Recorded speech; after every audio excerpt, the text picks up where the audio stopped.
Hello and welcome to Empires of Today. I am your host, Rafa Arriaza. We have our four topics. We'll be going over 90 seconds or less each. Let's go ahead and get started on what is going on in Iran. So, the blockade is in full effect on the Strait of Hormuz. Currently, this has been the 10th straight day of bombing, targeting a variety of targets, of course, mostly military, although it does seem like some bridges and some civilian infrastructure is beginning to be targeted. Right now, the strategy seems to be really just bombing them until they actually surrender. But it looks like the more bombs that are dropped, the harder the IRGC is taking control of the country, of the government. In essence, the foreign minister was attacked, for example, during the funeral for the former Ayatollah. As of now, the current Ayatollah, who was the son of the former, has still not been seen, even at the funeral. So, is he even alive? We actually don't know. The situation is certainly escalating, though. Of course, we have the Houthis who are now threatening to block the passage for Saudi ships going into the Gulf of Oman. Considering that, it really is starting to divulge into a graver situation. Of course, the Asian countries, Southeast Asian alliance, is saying that they are extremely concerned. But at the same time, nobody seems to be offering solutions. We've got the UK and France planning on some sort of security deployment in order to secure the strait. But as of now, it just seems like the only option is for the US to keep bombing.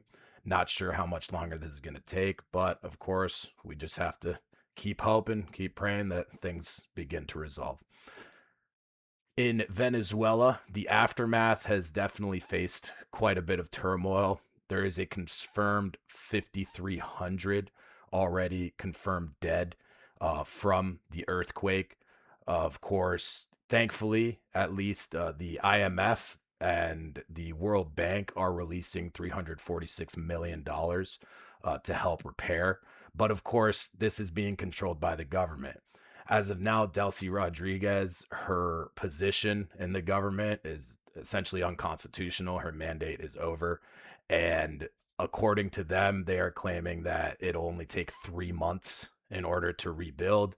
This is classic. I mean, obviously, it's not going to take 3 months. We're seeing literally over billions and billions of dollars. I think it was estimated well over $10 billion of damages in certain areas.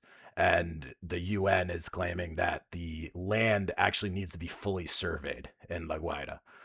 Right now, there are thousands of people completely displaced, while the government is essentially making small moves to try to alleviate the situation.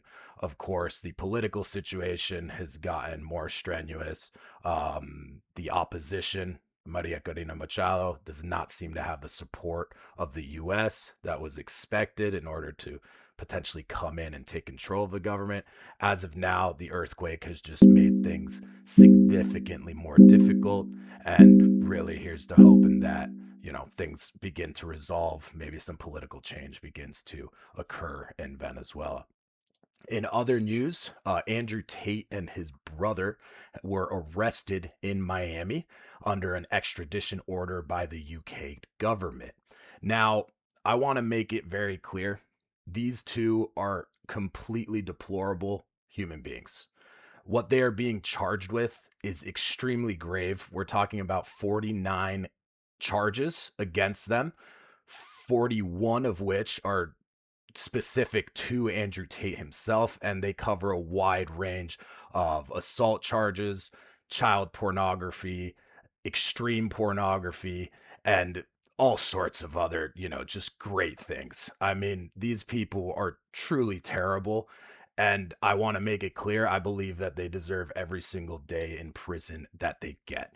With that said, I do find it ironic that the UK government is willing to extradite these individuals to face charges in the UK. Well, there's still yet to be a single arrest in regards to the known grooming gangs which are operating in the UK currently. Double standard. I don't really understand why, but I will say Andrew Tate and his brother definitely deserve to face justice for the many things that they have done, which are completely illegal and deplorable. In other news with the UK, of course, Andy Burnham has been named the Prime Minister of the UK. He is currently serving, of course, with the Labour Party, taking over from Keir Starmer. He is quite popular. I mean, he has nicknames like the King of the North. Seems to have a wide range of popularity among a lot of the people in the UK. But there are some pretty significant concerns. He seems to be almost to the left of Keir Starmer, which is difficult. Although it hasn't shown through anything that he's enacted. Currently, the only thing that he's enacted was a getting rid of the VAT, so a value added tax for electricity to kind of alleviate the situation for people in the UK in terms of their expenses. But aside from that, he's talking about some wild, reforming everything, essentially making changes, more changes that have been done in the past 40 years. I mean, once again, the UK is in a situation where since Brexit, they have actually faced 7 new prime ministers in the past 10 years, 4 of which have been completely unelected. With this new one being obviously unelected, the opposition, Nigel Farage, who is not without his own controversy, is calling for a general election, saying that the time needs to end. This situation where we're constantly just putting in new leaders needs to end, and UK really does need some stability. Fact is, UK is not in a great position either economically or socially. So let's see if at the very least, he can maintain power for a little while. That's all we have for today. Went a little bit over on those, but we got a lot of information that we needed to cover. Again, if you want to donate directly to the victims of the earthquake in Venezuela, we have our links here to an organization. All the money goes directly to them. I appreciate you coming out, and I'll see you next time.